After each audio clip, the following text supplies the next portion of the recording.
Okay, folks, today there was a vote in the insurance subcommittee of the health committee in the House, and the vote on this amendment was whether or not we should allow the health department to make decisions about vaccine policy without the legislature ever weighing in on it.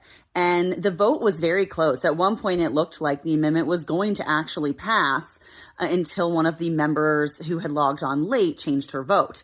So what I want you to listen to is what actually the health department is saying about this policy and why they think that they need this new authority and control over vaccine policy in the state of Maryland.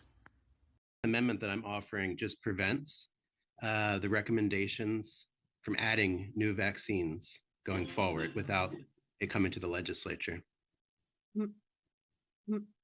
I'm going to go to Dr. Sullivan. Thank you. So I will say first, this is the first we're hearing of this amendment, so I'm reacting in real time. But will say that I think while I appreciate a lot of the sentiment around all of this discussion, the intention of this bill was to build upon the progress that was made that did in fact kind of the previous legislation freeze it in time and allow us the authority to be nimble and, as we know, especially with evolving infectious diseases, to be able to do things in much more real time.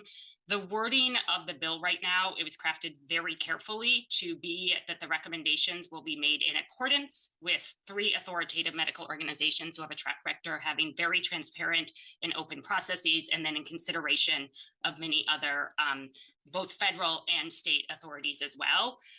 And I think that is something that kind of both the department and administration strongly supports and would want to keep that process going forward. So what we heard here from the health department is that they want to cut the legislature out of the decision-making process around vaccine policy so they can rely on trade organizations, 3 medical expert organizations. But what are those organizations actually? Oh, it's organizations just like the American Academy of Pediatrics. The American Academy of Pediatrics gets a major portion of their funding, almost everything, from third parties like Merck and Pfizer, and the very people that make the products that these folks are then going to recommend to us. How do they build their building? How do they fund their staff?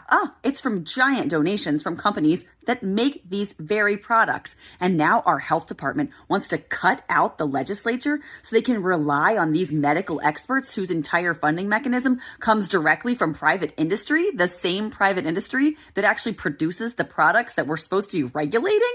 How in the world is that supposed to make us healthier or safer? Anybody that sees this, please reach out to the health committee. Delegate Kipke intends to offer his amendment in front of the full health committee, likely next week. We need everyone to reach out to them and let them know that you support Delegate Kipke's amendment to keep the legislature involved in policy making. It's the place where policy is supposed to be made.